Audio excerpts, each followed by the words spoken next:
મિત્રો, તમિલને હિન્દી ભાષા પ્રત્યે નફરત એનો ભાગ 1 આપણે જોયો. હવે વાત કરીશું ભાગ 2. મિત્રો, હવે આપણે જોયું છે કે આઝાદી પહેલાથી લઈને હિન્દી થોપવામાં ના આવે એવો આગ્રહ તમિલનાડુ તરફથી અત્યાર સુધી રહ્યો છે.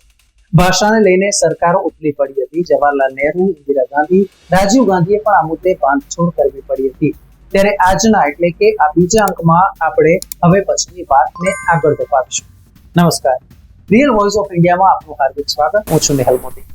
મિત્રો, વાત આવે છે મોદી સરકાર દ્વારા લાવવામાં આવેલી ન્યૂ એજ્યુકેશન પોલિસી 2020ની અને તમિલનાડુ ભાષા વિવાદ. 30 જુલાઈ 2020 ના દિવસે જ નવી નેશનલ એજ્યુકેશન પોલિસી NEP લાગુ થઈ. તેમાં કમિટીએ ભલામણ કરી હિન્દી શીખવું ફરજિયાત રહેશે. મજાની વાત એ છે કે ત્યારે એ વખતે તમિલનાડુમાં AIADMK સરકાર હતી અને તેનું NDA સાથે ગઠબંધન હતું. એ જ AIADMK સરકારે આ વાતનો વિરોધ કર્યો હતો.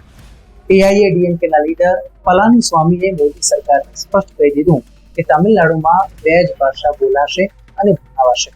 અને બીજી ખાસ વાત એ છે કે મોદી સરકારે તમિલનાડુમાં ન્યૂ એજ્યુકેશન પોલિસી લાગુ કરવાની ફરજ નહોતી પાડી, જે અનુસાર તમિલનાડુમાં અંગ્રેજી અને તમિલ ભાષા ઉપરાંત ત્રીજી ભાષા તરીકે હિન્દીને બદલે ભારતની કોઈ પણ અન્ય ભાષા ભણાવી શકાશે. તેમ છતાં તમિલનાડુમાં આ નિયમનો જોરશોરથી વિરોધ થઈ રહ્યો છે. માત્ર ભાષા માટે નહીં, પરંતુ આખી નવી શિક્ષણ નીતિનો જ વિરોધ થઈ રહ્યો છે. તમિલનાડુની સ્ટાલિન સરકારનું કહેવું છે કે આ કેન્દ્રની શિક્ષણ નીતિને સ્વીકારીશું નહીં. અમારી પોતાની અલગ શિક્ષણ નીતિ અમે કરીશું અને રાજ્ય શિક્ષણ નિગમ બનાવીશું અને તે મુજબ કામ કરીશું. હવે તમિલનાડુની કઠણાઈ એ ઊભી થઈ છે કે રાજ્યની એજ્યુકેશન સિસ્ટમ માટે અત્યારે કેન્દ્ર સરકાર તમિલનાડુને 2152 કરોડ રૂપિયા આપે છે. પણ કેન્દ્રીય શિક્ષણ મંત્રી ધર્મેન્દ્ર પ્રધાને સ્પષ્ટ કહી દીધું છે કે આ ફંડ અમે તમિલનાડુને તો જ આપીશું કે જો તમિલનાડુ ન્યૂ એજ્યુકેશન પોલિસીને લાગુ કરે, નેશનલ એજ્યુકેશન પોલિસી અપનાવે. બીજું, તમિલનાડુએ કરાર કરવા પડશે કે અમે સ્કૂલોમાં 3 ભાષા ભણાવીશું તો જ કેન્દ્રની મદદ મળશે. એટલે અત્યારે આ વાતનો તમિલનાડુમાં જોરશોરથી વિરોધ થઈ રહ્યો છે.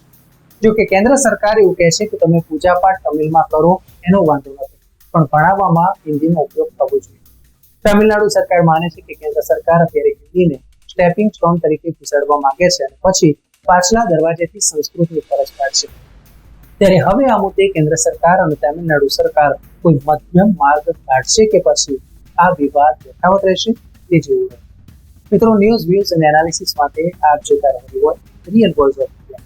ધન્યવાદ. મિત્રો, આપ YouTube ઉપરાંત Facebook, Instagram, X સોશિયલ મીડિયાથી પણ અમારી સાથે કનેક્ટ રહી શકો છો. દેશ વિદેશના તમામ સમાચારો વાંચવા માટે અમારી વેબ પોર્ટલ revolt.in ઓપન કરશો. ધન્યવાદ.